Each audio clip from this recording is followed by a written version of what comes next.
Neste vídeo vou abordar figuras ambíguas que têm uma relação direta com os princípios de uma teoria da percepção que explora como o cérebro humano organiza e interpreta informações sensoriais para criar experiências consistentes e significativas. E traçar um paralelo entre essa percepção, considerando figuras ambíguas, com a tendência que os estudantes de graduação na área da saúde, principalmente em medicina, têm ao olhar o paciente pela primeira vez ou no início da sua vivência, né, estudantil com os pacientes. E isso se baseia nesses princípios da Gestalt, né, que é essa teoria da percepção, considerando as formas. E aí eu parto dessa ideia de que nós médicos temos, historicamente, uma tendência ao reducionismo, ou seja, a reduzir tudo a causas físicas. Isso nos leva a adotar um pensamento unilateral. E esse padrão de raciocínio está profundamente enraizado. Faz com que busquemos automaticamente explicações físicas para situações apresentadas de forma mais ampla e global. E muitas vezes isso acontece de maneira insensível. Um exemplo clássico a gente pode citar quando nos mostram uma figura ambígua. Por exemplo, vou mostrar agora para que se torne mais claro esse pensamento, né, desse paralelismo entre como nós muitas vezes vemos o paciente, mas na verdade não estamos vendo realmente o paciente porque estamos muito preocupados conosco, com a nossa própria autoimagem, por uma questão de autoinsegurança, e nós nos preocupamos mais com a imagem que o paciente vai fazer de nós, ou a família do paciente, ou nossos colegas, do que ver realmente o paciente. Então, vamos ver aqui essa figura, que é uma figura que representa um exemplo clássico utilizado em manuais de psicologia e é uma figura ambígua conhecida como minha esposa e minha sogra. Essa imagem pode ser interpretada dessa forma, em que nós vemos uma jovem ou nós vemos uma mulher idosa. Mas, ao perceber uma dessas figuras, nós automaticamente deixamos de perceber a outra, já que, ao focar na figura principal, o fundo é ignorado. Então, algumas pessoas demonstram uma fixação muito grande na primeira interpretação, que conseguem captar. Que mesmo que os contornos da segunda figura sejam mostrados, identificados, né, como, por exemplo, aqui seria o nariz, aqui seria o lenço da mulher idosa, mas nós não conseguimos percebê-la. Por exemplo, quando alguém inicialmente enxerga a jovem, pode não conseguir ver a velha, mesmo com orientações claras. E esse fenômeno reflete um alto grau de rigidez cognitiva, que impede a pessoa de uma maior flexibilidade na sua percepção e interpretação de novos aspectos. Vejamos outra figura aqui, Vejamos aqui esta. Esta figura também é uma figura que apresenta duas imagens. Ao focar nessa parte da imagem preta, nós acreditamos que são rostos de duas pessoas em perfil. Mas se centrarmos nossa percepção, o foco, aqui nessa parte branca, a gente vai visualizar um vaso. Então, essa percepção momentânea reflete a flexibilidade mínima que a maioria das pessoas possui. Então, é uma ilusão, essa é uma ilusão que é eficaz. Então, imaginemos que, deixe-me ver uma outra figura aqui, esta figura aqui é uma figura que também é ambígua, e a gente pode ver, ao mesmo tempo que pode ver um pato, vê-se também um coelho. Então, isso pode ser trazido para essa interpretação, né? Por exemplo, imaginando dois rostos, a gente veja só um e deixa de ver o outro. Então, eu vou voltar àquele paralelo entre o estudante de medicina, quando se encontra com o paciente pela primeira vez ou nas vezes iniciais, ele vivencia uma ilusão transitória. Embora logo ele passe a perceber apenas a figura do paciente e não a figura dele mesmo. Então, no início, ele mal consegue enxergar o paciente, porque ele vê principalmente a si mesmo, preocupado com seu desempenho, envolvido por emoções como angústia, insegurança. Ele muitas vezes nega que esteja com algum conflito interno. Ele pode se distrair, deixar de aprender com as evidências apresentadas pelo paciente e deixa de ver realmente o paciente como ele se apresenta a ele. Então, na analogia da figura, o estudante vai focar em si mesmo e não consegue enxergar o fundo, que é o paciente. Então, essa capacidade de superar essa limitação, ou seja, de desenvolver flexibilidade, vai variar de pessoa para pessoa, de estudante para estudante, mas essa dificuldade tende a ser gradualmente superada ao longo do curso de graduação, conforme o estudante vai amadurecendo e desenvolvendo suas habilidades clínicas e relacionais. Então, uma figura ambígua, também conhecida como figura reversível ou figura ilusória, é um estímulo visual que pode ser interpretado de mais de uma maneira. Quando vista uma imagem inicialmente, parece mostrar uma figura específica, mas como observador, eu posso ver outra figura que muda o que eu vi em outro momento, porque eu mudei a perspectiva. Então, a percepção da imagem, alternando entre as interpretações, é chamada de reversão. Então, existe a imagem da jovem e da velha, né, que é esse desenho que eu mostrei em preto e branco, que pode ser visto como uma jovem ou como uma mulher idosa. O segundo que eu mostrei, o vaso de Rubim, que é uma imagem que pode ser percebida como um vaso ou como dois rostos opostos.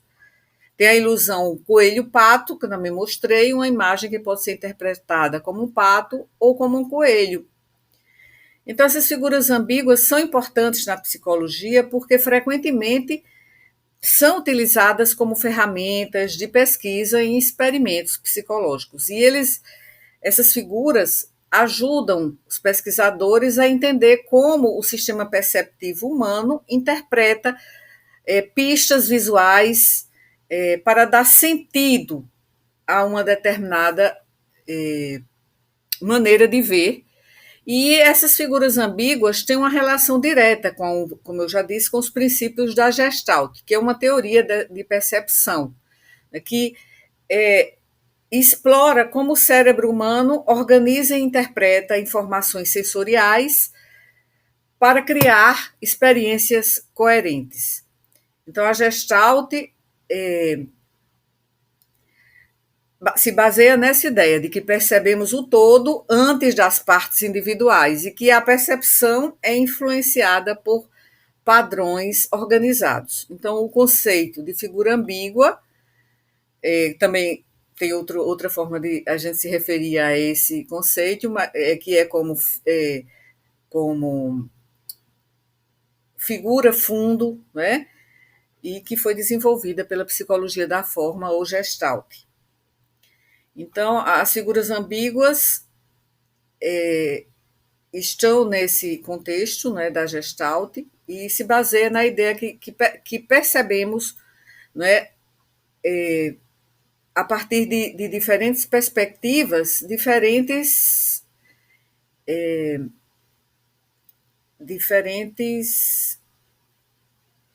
imagens. Então, no caso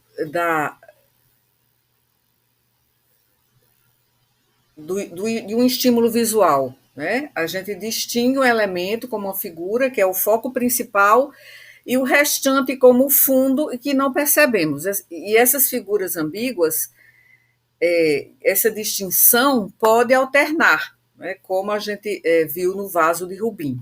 Pode ser visto como um vaso, que é a figura, ou pode ser visto como dois rostos, os perfis, como um fundo. Então, o nosso cérebro oscila entre essas interpretações, mas nunca percebe ambas simultaneamente.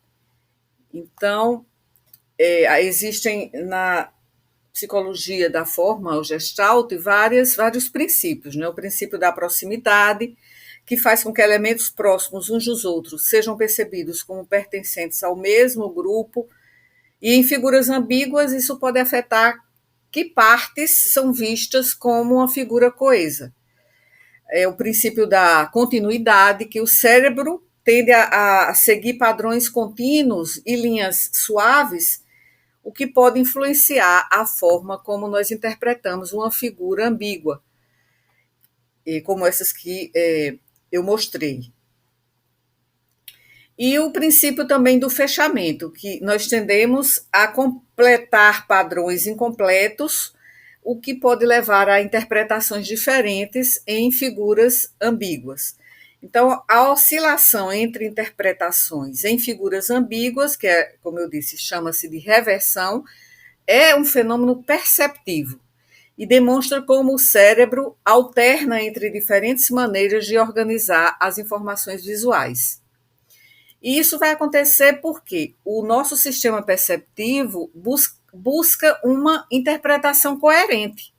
Mas no caso de figuras ambíguas, múltiplas interpretações são igualmente plausíveis. Então, essas figuras ambíguas são usadas na psicologia Gestalt para ilustrar, para explorar como nós organizamos e estruturamos e também reestruturamos a percepção, a interação entre estímulos externos e processos internos, como nossa atenção, nossa memória, nosso próprio contexto cultural, a flexibilidade do nosso sistema perceptivo ou a dificuldade, né, de flexibilidade em criar múltiplos significados a partir de estímulos visuais idênticos. Portanto, essas figuras nos revelam a natureza subjetiva da nossa percepção.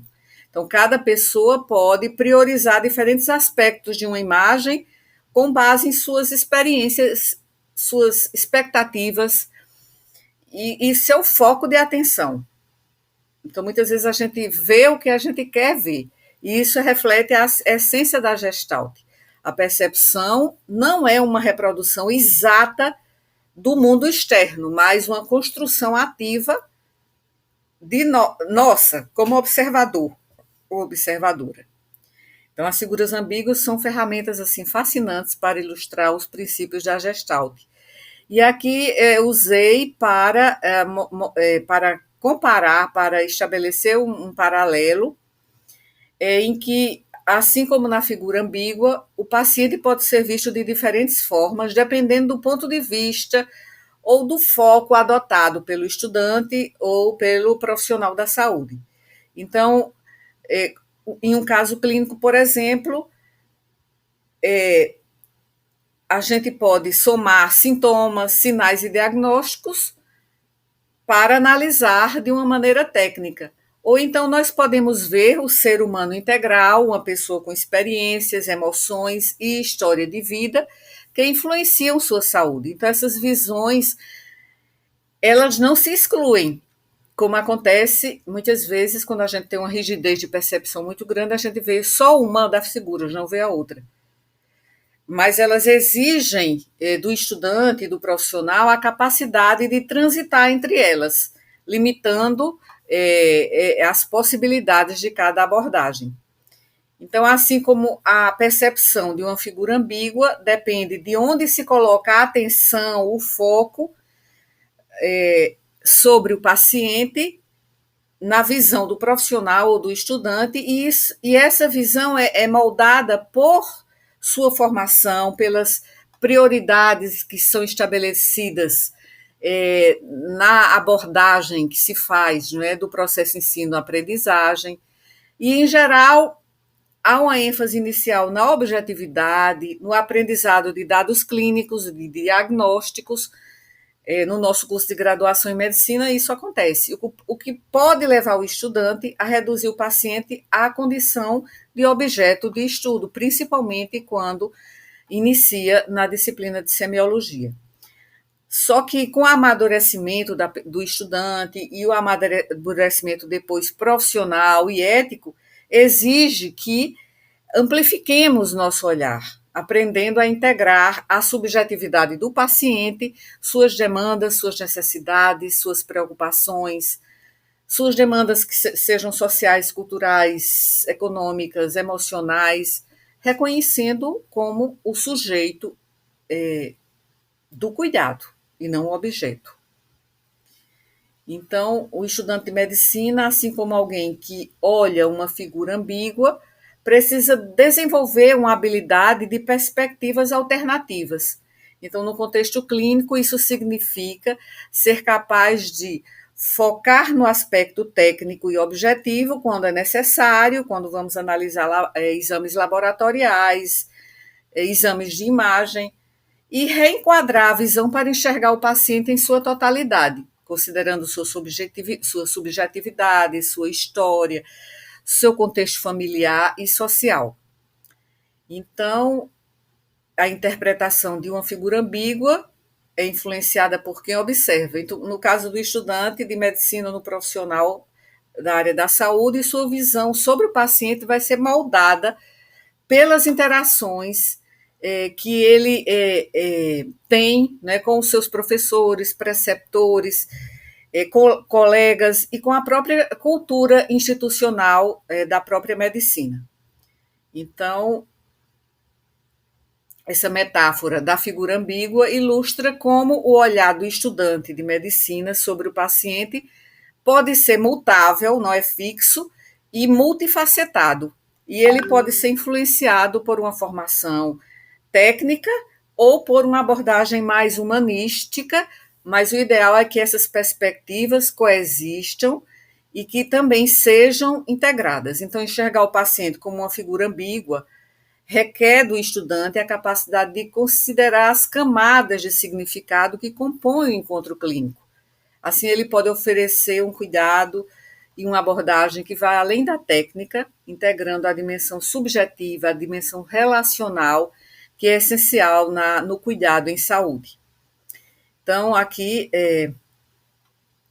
a gente pode até usar essa metáfora da figura ambígua para, no início do acompanhamento, né, de estudantes de graduação na semiologia médica, na iniciação ao exame clínico, observar como ele vê o paciente. Então, fica essa pergunta. Quando você vê o paciente, o que é que você vê?